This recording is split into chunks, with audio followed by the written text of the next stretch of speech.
In the film Battle in Seattle, director Stuart Townsend reminds us of the demonstrations that took place in November of 1999, an event that brought global attention to the World Trade Organization's policies.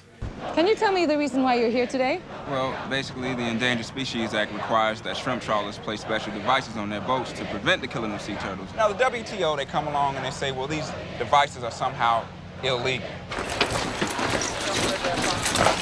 Well, we all love turtles, but don't you think there are more important problems in the world that need to be addressed?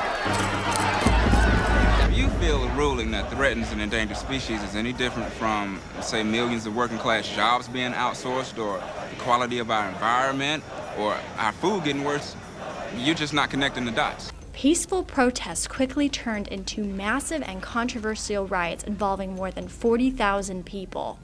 Jay, we're set over here. What the hell are we waiting on? This is a non-violent protest! And that's not violence! Do you see anybody getting hurt? We attack corporate America. That's not the point! The film stars Academy Award winner Charlize Theron, along with Woody Harrelson and Michelle Rodriguez.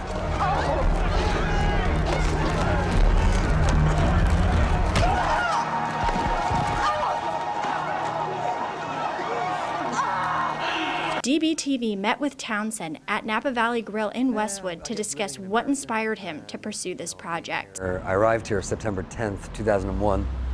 So I really, lived in America in this post 9/11 world and saw what was going on in this country, and started getting interested in politics and the environment because of that. And then, I hit upon this event, and I remembered it, but very vaguely. And when I started researching it, I was like, this is an amazing, important, powerful moment.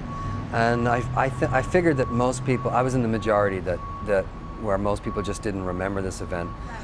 So the idea was, try and create a compelling film, not a documentary, not something that's just hard facts, but something that people might connect to in an entertaining way. Would you say that the film is at all biased or leaning toward a certain way? Like, does it take a position? Or it does. I mean, it's called Battle in Seattle, so most people think it's, I don't know, some boxing match or a World Wrestling Federation. It does have a lot of different points of view, because I didn't want to just make the cops the bad guys, the protesters the good guys. That's too easy. And I found actually, like the mayor, he was the guy who gave the orders that created the escalating violence downtown, but I didn't really feel he was the bad guy either. So, it came from many points, but obviously, spending years researching globalization, I did have a point of view, and so by the end of the film does have a point of view. But I don't think it's not a black and white movie. There's a lot of gray areas, and that's what I think is interesting about the film. It's maybe not what you expect walking into the cinema. This powerful film opens in select theaters near the UCLA campus on Friday, September 26th. For Daily Bruin Television, I'm Cecilia Lupi.